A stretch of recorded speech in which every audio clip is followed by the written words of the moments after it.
Yeah, it's not much real there. Yeah. Can't get really No, that's it. Here's why you were stating a I'm sorry, brother. Stop streaming. Everybody,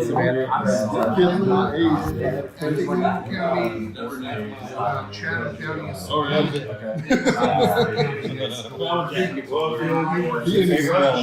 yeah.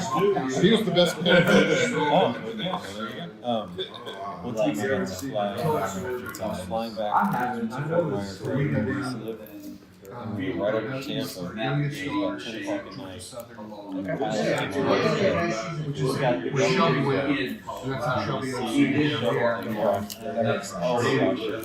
so they were like, whatever, and you see this fireball right up across the state, you know, looked like it did.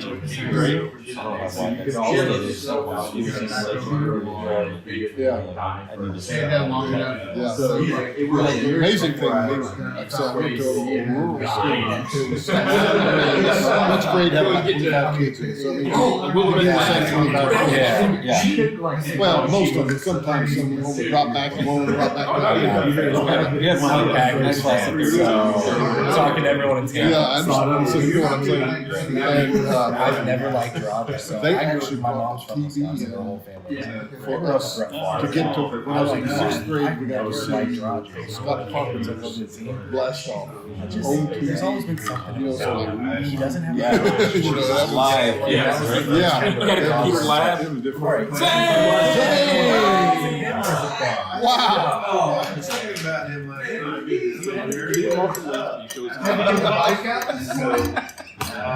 I asked him who he dropped from the list when he started the chat. Every time I start a new chat, And I left here, I don't know what to do this. Because I'm technology brilliant a little bit. So anyway, That's how you get I just it. I left Zane They can feel like So I had to add him back in. And of course he shows up. That's why he came. He was like, He did. they're kicking me out of this. Good morning, everybody. Good morning. You guys this morning. This is wonderful. Let's prepare our minds. Let's open our Bibles to James chapter 3. James 3. And I want us to take a moment and reflect on something. Okay? When I'll give you the context of it, and then. Is this thing working? You know, I started experiencing hearing loss when I was a younger man. And I grew up in the construction industry where safety measures, many of you are familiar with OSHA, and people kind of dogged it, but if it wasn't for OSHA, a whole bunch of people I grew up with wouldn't have fingers and everything else, you know, because they did insist on safety protocols. And when I was getting ready for the sermon Sunday morning, I got the hard hat out, I thought, yeah. You know.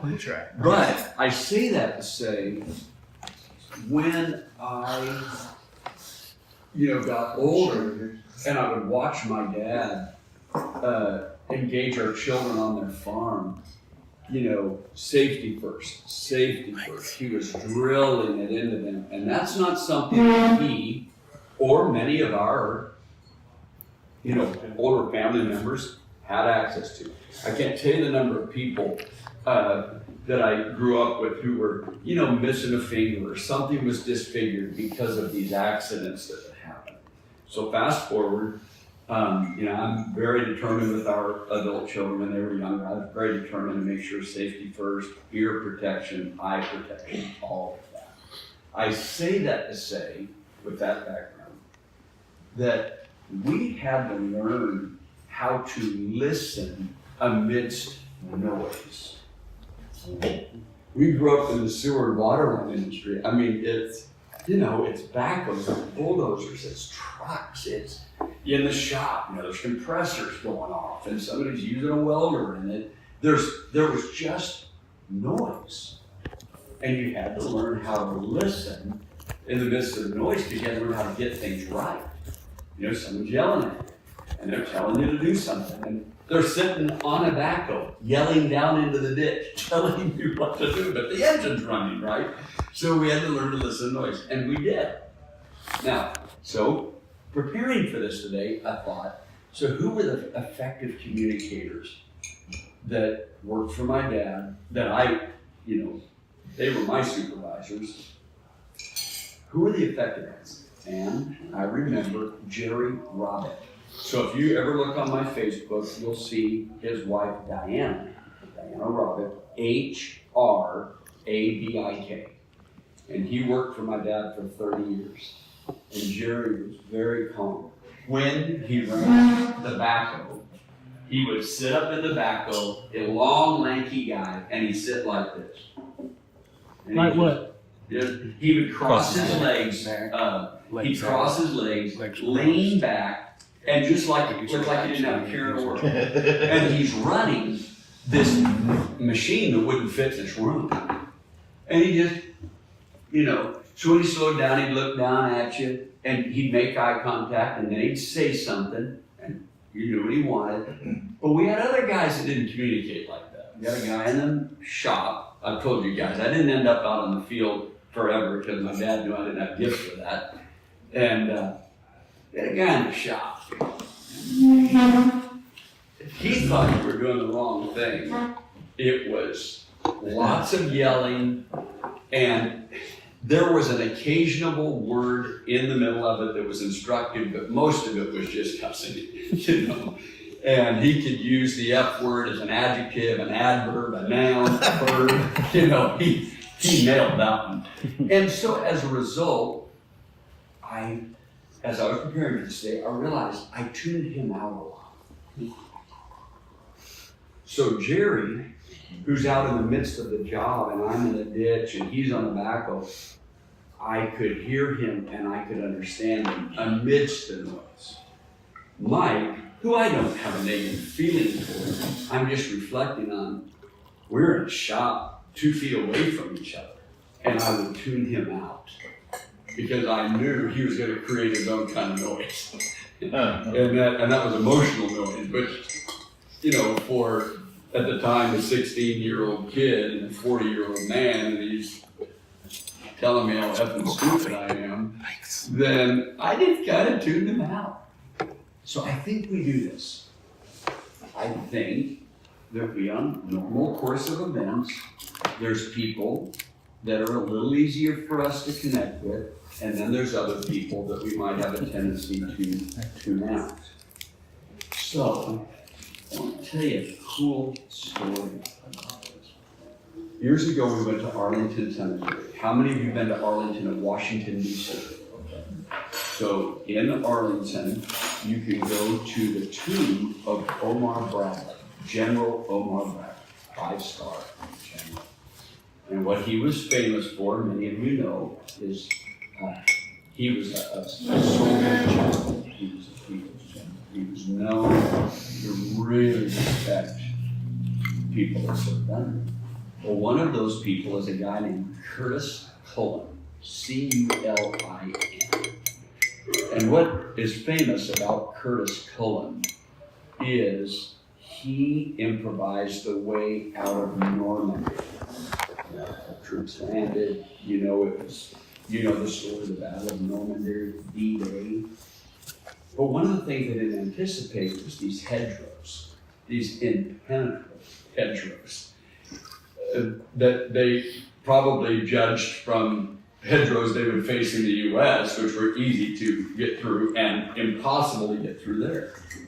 So this Curtis Cullen comes up with this crazy idea to outfit a tank with mower blades on it. You can read the story. This is what happened. Okay, now he didn't ask anybody, and no one authorized him outfitting a tank with mower blades, but he did. And it's a great story because it ends up working.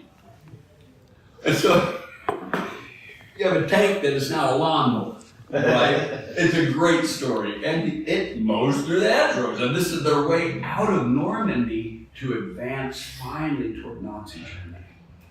Well, Omar Bradley hears about this.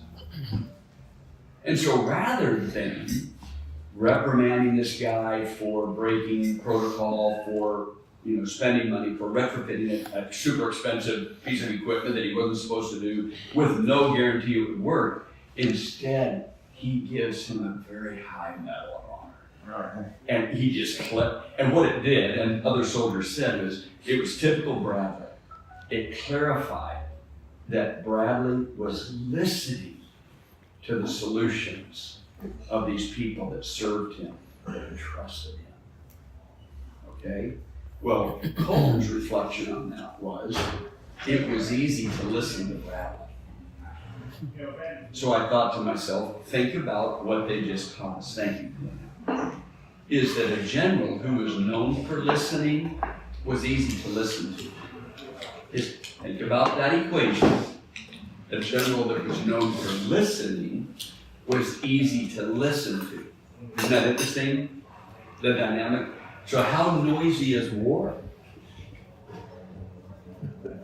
But somehow they're listening in the midst of the noise of war.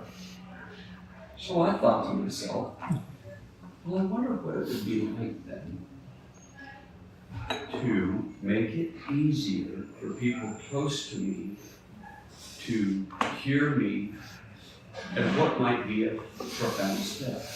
And that profound step might be for me to be good at listening to them. Right? So, let's read the text, okay? Look at James chapter 3. James chapter 3, okay? And we're going to read the whole chapter, okay? So we're going to begin in verse 1, and we're going to read all the way down through verse 18. And when it comes to you, if you want to read or you're able to read, then read a verse, and if not, just tap the guy next to you. Sentence or verse? Huh? Verse. A verse. Yeah. Just your request of name. Yeah, and that's very, very good. So when Zane starts us off in verse 1, just say your name, and each guy just say your name on the way around, and we'll read 1 through 18 of James chapter 3. I'm Zane. Not many of you should become teachers, my brothers and sisters, because you know that we will be judged more strictly. This is Scott Gage. We all stumble in many ways. Anyone who is never at fault in what they say is perfect, able to keep their whole body in check. It's Bobby McVeigh. When we put bits into the mouths of horses to make them obey us, we can turn the whole animal. Derek Nichols.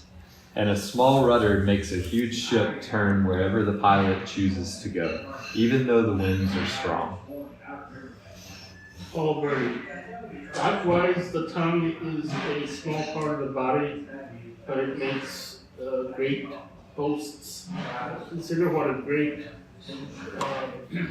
forest is set on fire by a small spark. Steve Gregory. The tongue also is a fire, a world of evil among the parts of the body. It corrupts the whole body, sets the whole course of one's life on fire, and it is itself set on fire by hell. Eric. All kinds of animals, birds, reptiles, and sea creatures are being tamed and have been tamed by mankind. It's Charles Cox. But no human being can tame the tongue. It is a restless evil full of deadly poison. John O'Connor. Sometimes it praises our Lord and Father, and sometimes it curses those who have been made in the image of God. Daniel Palladino. Out of the same mouth proceed blessing and cursing. My brethren, these things ought not to be so. Sean Rao. Does a spring send forth fresh water and bitter from the same opening? In a fig tree, this is Zane again. Can a fig tree produce olives, my brothers and sisters, or a vine produce figs? Neither can a saltwater spring produce fresh water. Who is wise and understanding among you? Let them show it by their good life, by deeds done in the humility that comes from wisdom. But if you harbor bitter envy and selfish ambition in your hearts, do not boast about it or deny the truth. This is Derek again. For jealousy and selfishness are not God's kind of wisdom. Such things are earthly, unspiritual, and demonic.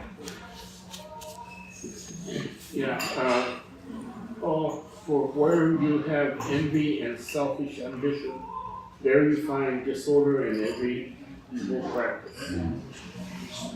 Steve, but the wisdom that comes from heaven is first of all pure, then peace-loving, considerate, submissive, full of mercy and good fruit, impartial and sincere.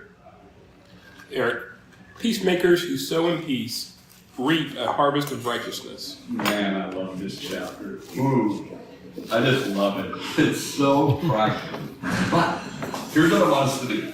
Stay right there in the chapter, okay? Stay in the chapter, and here's what I want you to think. What is revealed in the chapter that can make someone hard to hear, hard to listen to? Now I'm going to state the obvious. If you're cursing, notice it said that out of the same mouth comes blessing and cursing. If you're cursing at someone, like the illustration I gave, probably a little hard for them to listen and to hear us. But if we're blessing someone and coming toward them with respect, then the chances are we might be a little easier to listen. So that's kind of the obvious, that's the low-hanging fruit, okay? But now, look through the text, just glance back through it, and pick out some things that you think might make it hard for people to be heard. Let's start there. Verse 5, makes great boasts. Yeah. Yeah, it's hard to listen when somebody does that all the time, every time. Yeah. Well, I'm going to reflect on this. Years ago, I was working with a team of people, and one of the team of people had graduated from a prestigious university. And this person referenced that regularly. Now, part of the problem was they had two other people at the table that had advanced degrees in their same field. And so finally I took this coworker aside privately and I said, I don't think this is landing how you think it's landing. Because when you credential yourself with this prestigious university, you're not acknowledging that you have two other people at the table, one that has a master's in your field and one that has a doctorate in your field.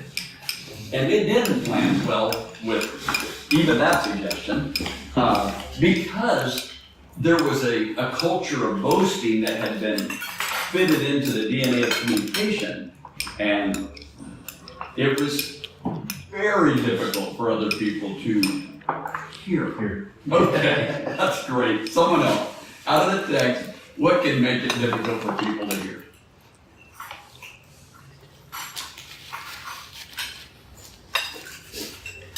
Lying stuck out to me because eventually you just tune out everything that person says because you don't know whether you can trust it or not. Yeah, that's great, Derek. That's a great observation.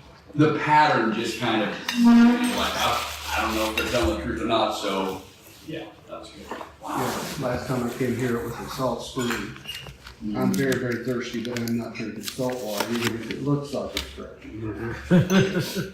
Boy, ooh, look at that. Seriously. That one took a second to hit. I know. Is that powerful? A reflection on that. When I go back to where my great-grandparents lived, when they first migrated to Colorado, the area is called Salt Wash.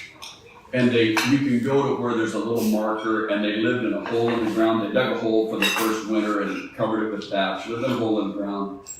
But what they didn't know, to Bobby's point, was that the creek that they thought would be beneficial for their animals was filled with minerals that made the water undrinkable. That's why you can look it up online. They later called it Salt Wash to this day because it looked fresh. Nothing could drink it. Wow, great observation. Someone else. You know, we experienced that where I grew up, in the rural part of North Alabama. We drilled a well for our house, you know, and got water. It had so much sulfur in it, you couldn't drink it. Look at that. Now, you could use it for washing clothes or stuff like that, you could get by with it, but for our drinking water, we'd go just across the road, which a couple hundred yards, and they had a fresh well that had just the freshest, best water, and we'd bring back 5-gallon jugs of water to have drinking water. Look at that. That was in your childhood, man. Yeah.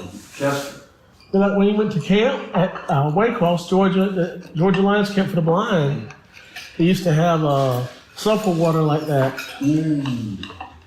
see, you've experienced it then, right? I have. So to Bobby's point, when you realize that every time you engage somebody, it's gonna be not salty like funny. It's gonna be salty like jabs, you know, trying to get under your skin. It's a little hard to engage and listen to people, right? Someone else. A few other things from the text that you think, yep, that would make it hard to listen. Selfish ambition. You know, you can, you know, we're a bunch of smart guys. You can tell when people are saying one thing, but you know they're looking out for number one. Mm-hmm. That makes it hard, especially if they're offering up words of care. You know, saying, "Hey, I really care about you." Like, yeah, but I know you don't. I know you're saying this because you have an interest in this, and that it hurts. Not only do you not trust them, but it hurts because, hey, I thought this guy was a buddy, and he's saying he cares about me, but, you know, That's right. makes you very distrustful. That's right. That's right. It's hard, isn't it? Oh my gosh. Yeah, because sometimes what makes it hard to hear is not the volume or the words they're using, but it's the emotional noise that you have to kind of navigate when you're in that conversation. Thank you for that. Well, come on, let's flip the script. What in the text is clearly would make it a little easier to hear? Because there's lots of good stuff in there like that. What would make it easier to be able to hear?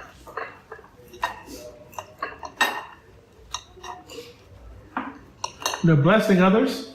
Yes. It says that. It says clearly, this cursing and blessing shouldn't come out of the same well, the same mouth. So blessing is gonna obviously be the better approach. Genuine blessing, not to Eric's point, not a fake blessing, but a genuine blessing. It seems to be the attitude nowadays of fake it until you make it. Like, the fake one isn't as good as the real one, but it's better than not having it at all. I'm not sure that that's correct. I think you're right, Paul.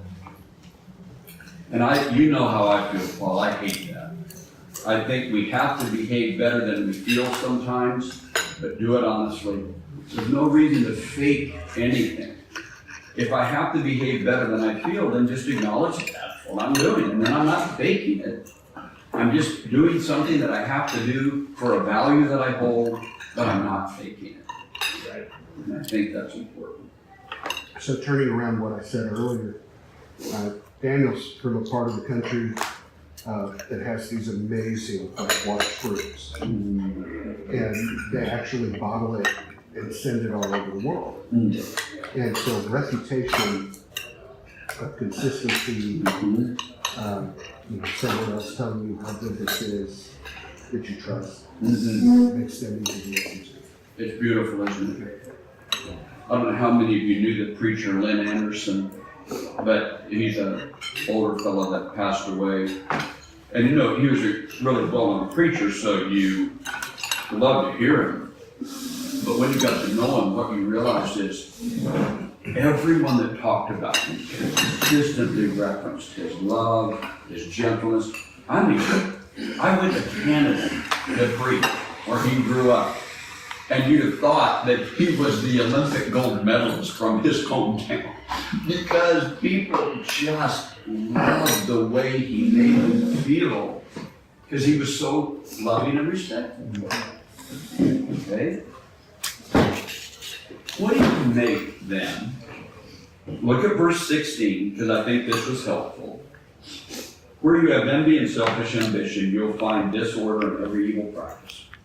It is hard to listen in the midst of disorder mixed with evil practice. Right? But look at verses 17 and 18. I think this is so crazy wise. The wisdom that comes from heaven is pure, so it's not fake. It's peace-loving. That's cool. That someone actually loves peace and they love it enough that they want to make it. They want to make peace. Considerate. Considerate. Right? Can you expound on that, somebody? What does considerate look like? When you experience that someone's being like considerate, what does that look like? You guys know this word isn't used a ton in the Bible. But it's a very significant word. What's it like when people are considerate? Something that immediately came to my mind was Donna Naismith asked Janet, about when she was about to have her surgery, said, "Do you need food?" And Janet was honest. She said, "My husband is not a cook, and I'm not." She set up a meal train for us. Just, to me, that's considerate. Yep. Without asking for somebody to do it, they just said, "Oh, well, we'll do that because you need that." I just love that. I love it. You often hear the word considerate, character, kind. Kind and considerate. So I think considerate comes from a verb. So it's a thinking man who considers the situation and does what's appropriate in the moment. Ooh. That's And you were through that? the thinking man who thinks about the situation and does what he thinks is appropriate in the moment. So that could be opening a door for someone. And that could be like my housemate had a certain brand car that had a problem, and I was the mechanic that worked on that car, brand of car. So I kind of asked questions on his behalf. I was considering his situation. There you go. Isn't that great? I had a cool thing happen recently. I don't know if I told you guys about this, but 3 years ago, I was on a flight where there was a 3-hour delay. We boarded, we put off the plane, boarded a second time and put off the plane. The second time we were put off the plane is because an inebriated passenger got violent with a crewmate. And I don't know if you guys have been through those, but I've been through 2 of those, and they are a nightmare. So, people were out in the, what do you call it, the gate area. It's not good. It's terrible. Well, when they tell us we're going to board for the second time, the flight attendant is an angel. She is like a mix of Mother Teresa and your favorite party planner. People are getting on the plane. Now, bear in mind, she's had to wait through the whole mess, too. People are getting on the plane, and she's just like, "Oh, honey child, you look better than the first time I saw you. What you go out there and fix your hair." If that person comes on and said, "Hey, can I take that for you? Can I get that for you? Thank you for helping us board." On and on. Everybody's gone off, right? Here's what happened. Just recently, I flew to Texas. No, Greensboro. She was on the flight. So I haven't seen this person in 3 years. I've never met her before, but she's distinct. So around my age, I recognize exactly who it is. Right? So when I get a chance during the flight, about halfway through the flight, I said to her, "I have to say something. I want to thank you for something that you did. You remember a flight that got diverted to Birmingham 3 years ago," and she looked at me like, "Yes." I said, "Right." So I knew we were connecting. And I said, "You won't remember me, but I remember you."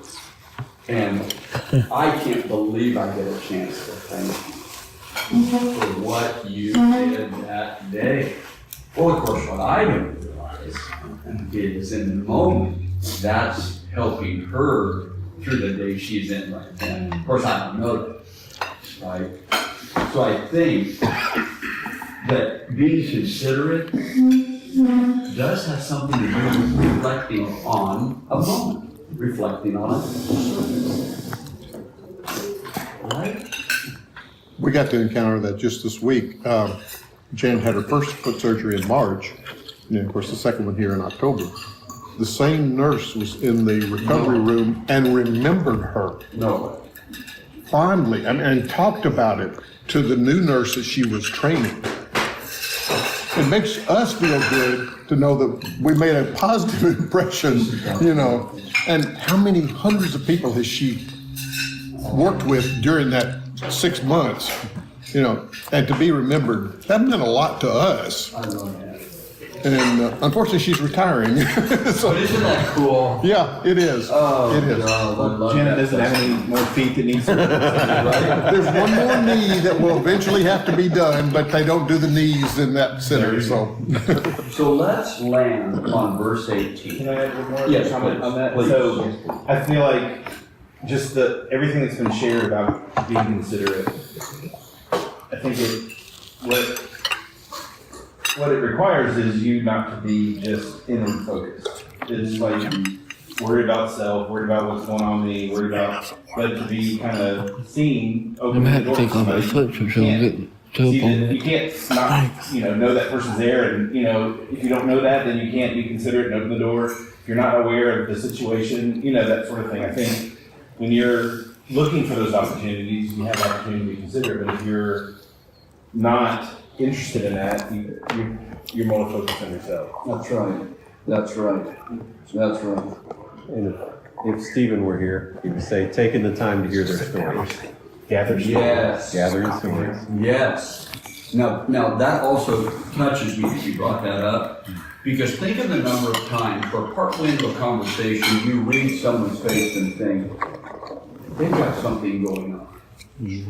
Pump the brake. Slow down. Hey, how you doing? Are you okay? Tell me what's going on. And it gives someone the opportunity to express something maybe that is inward turmoil, and that brings peace. So we need to look at verse 18, because notice it uses the word peacemaker. See that?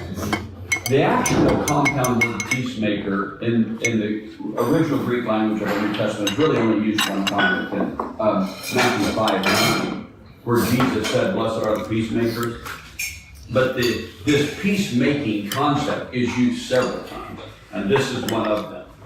That peace is something that has to be done, it has to be made, it has to be built. Now, we normally think, well, no, I'm going to go out into the woods and find peace and quiet. I know people that go out in the woods and they're there all weekend and they come back and the turmoil has not left, right? So peace has to be constructed. So let's talk about it. What are a few ways that you've learned to be a more peaceable person? Derek, I'm going to put you on the spot. That's right. Derek, I don't know anyone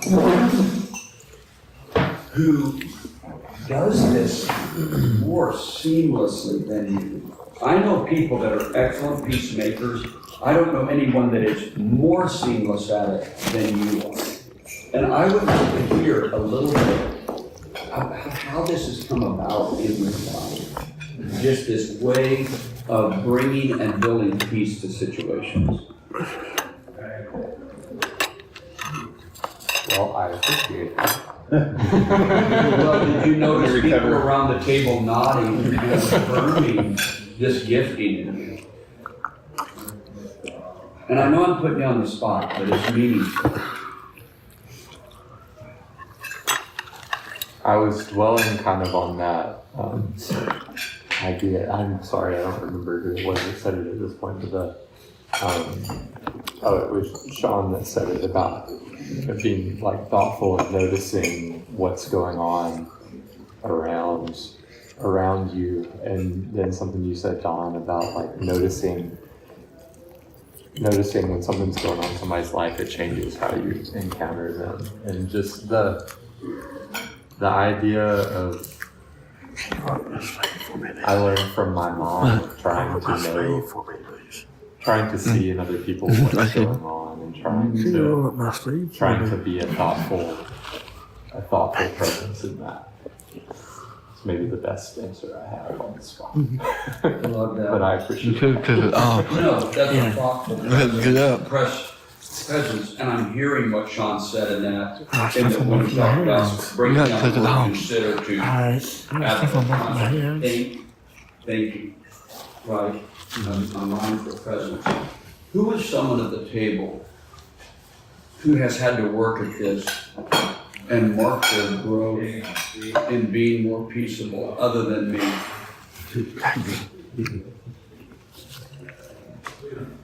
What's the journey like? I mean, I was thinking, it's funny you brought it up there, because I was thinking like, maybe I'm the anti-hero, which is Derek's example of patience. Peacefulness, because April and I were talking about, I mean, you all know we have foster children, we have a lot of behavioral issues, and we've had them for over a year now, and so there's a period, it's not a honeymoon period, because it wasn't pleasant, but there's a period like for 6 months or 8 months where you're like, this is bad behavior, but we're making their lives better, we're doing a good thing, we're gonna put up with it. But it's like around the 8 month to year mark that you're just like, I'm tired of this, like I'm tired of the fits every day. So when I was talking on the way home from church on Sunday about Don's sermon, and just, I was stressed by this verse 18, the kind of wordplay, that the fruit is planted in peace among those who do peace. And so we were just talking a little bit about the idea of like, you know, how do we're constantly yelling at the kids to be quiet and calm down and follow direction.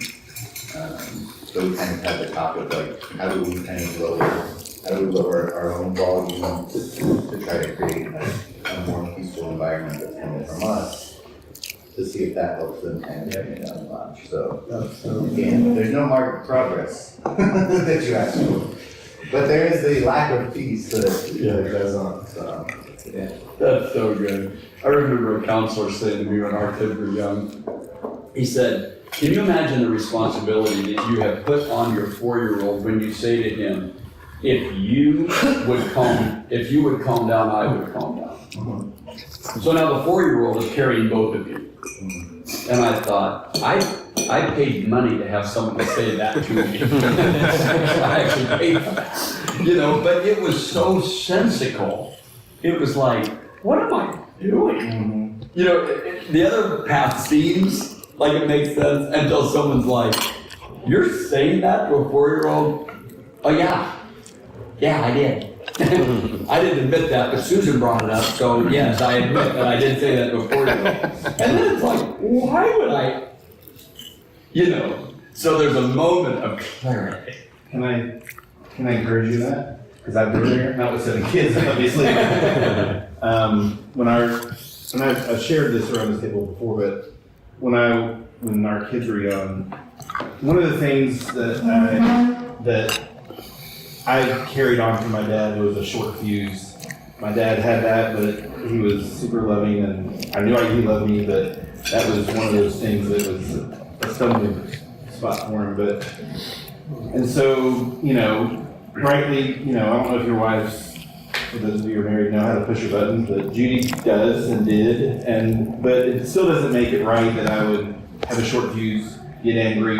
So that would come out with the kids, with her, you know, that sort of thing. And so there's one time where we were coming home from somewhere, doesn't matter where, and we got into it in the car. I got out, slammed the door.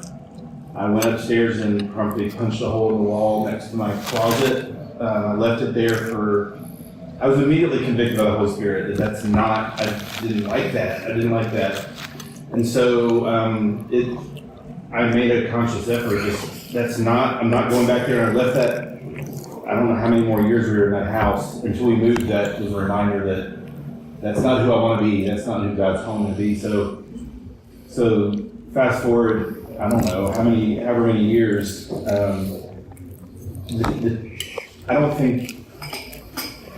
I don't know how many of you have ever seen me got angry, but I don't know if there's many, maybe. I don't want to go back to that. That's it. I don't want to near that, get close to that again. So maybe don't see yet, progress in the kids, but if there's a change in you that will affect that going forward, you'll see it. Yeah. So just stick with it because it's worth it. And I did the same thing. As my kids got bigger, I got quieter in those moments because Chris is stronger than me now, and I don't want to. There's times we've been playing around and playing uncle, and I felt like he almost broke my wrist a couple times. So there's times where the quieter you are, the more they hear you. Yeah. And I love this because we've shared this before. I told the story Sunday morning about my hole in the wall and left it there. Oh, did you? I wasn't there. Where you left it there, framed marriage, our framed marriage certificate over the hole in the wall to remind me of this. I need to listen to that. Yeah. And one of the things that I began to reflect on as well was sometimes we feel such a deep responsibility to get something done that we reach for the tools we know, even when they're ineffective, and sometimes just grabbing a new tool and letting it go to work for a little while. So I want to close with this thought, and then John O'Connor, will you lead our prayer close this morning? So I want to close with this thought. So a year ago, this guy reached out to me, and they're married, they've done a good job mucking it up, but she wasn't interested in coming in. And that's what he told me. Okay, so 3 weeks ago, I get a call. She's interested in coming in. After the first session, I realized, well, the reason she didn't want to come in is now obvious. There's a lot of dysfunction here. So we give them the homework. To their credit, they did the homework. We meet a second time. Pretty good meeting. But at the end of the meeting, there was a little bit of distress. And the distress was, we've been at this so long and we have so many patterns that are unhealthy. What good will this step make?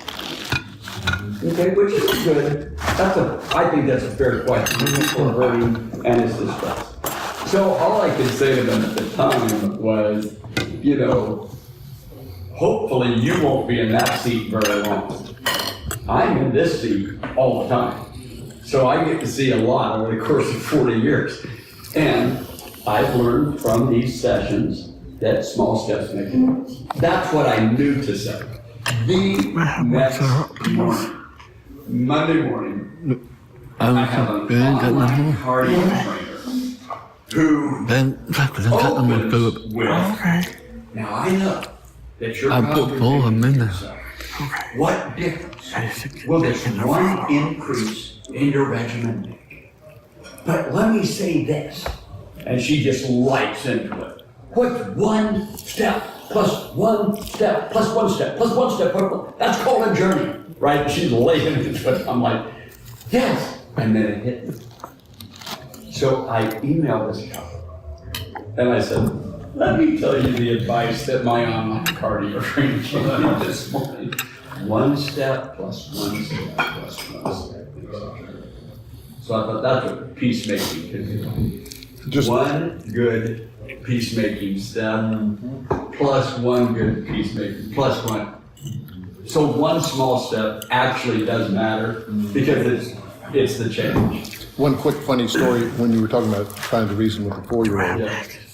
The thing that helped me, I wasn't reasoning with, okay, first of all, I have 2 children and they're 10 and a half years apart.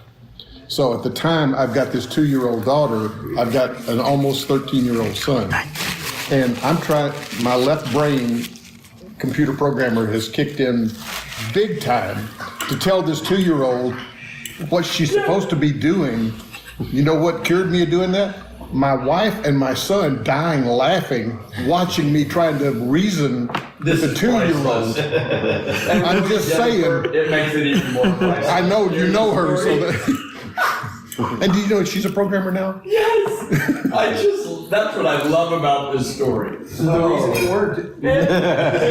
took a while. Planted a seed. The interesting thing was, we actually wound up with better luck of when she would have some behavior that needed to be corrected, like I don't want to do my homework. You know who stepped in first? Alan.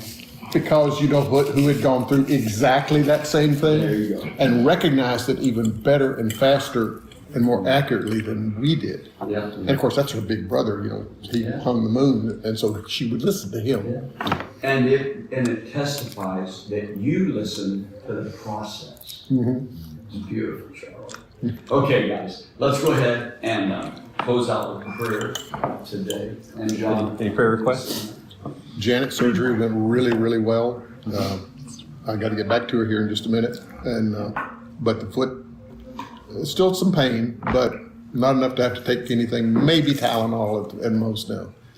And it's nice and straight. Pain should be gone once the healing kicks in. Chester, do you have a prayer request? Is it possible we can pray over the food every week? All right, well, we will pray over the food. Please? Yep. Thanks. Before it's fully digested.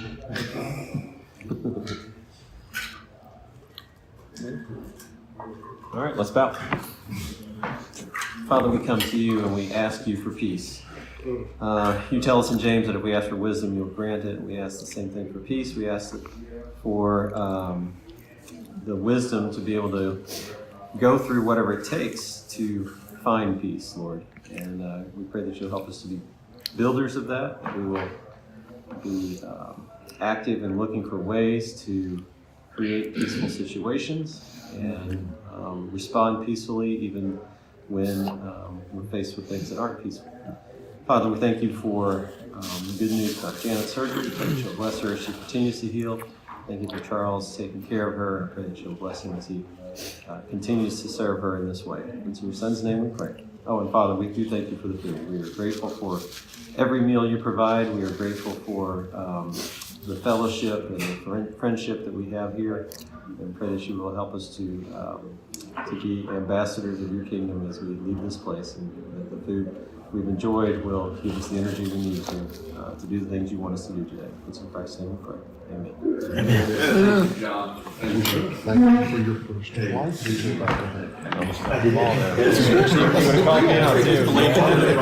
Yeah, that's true.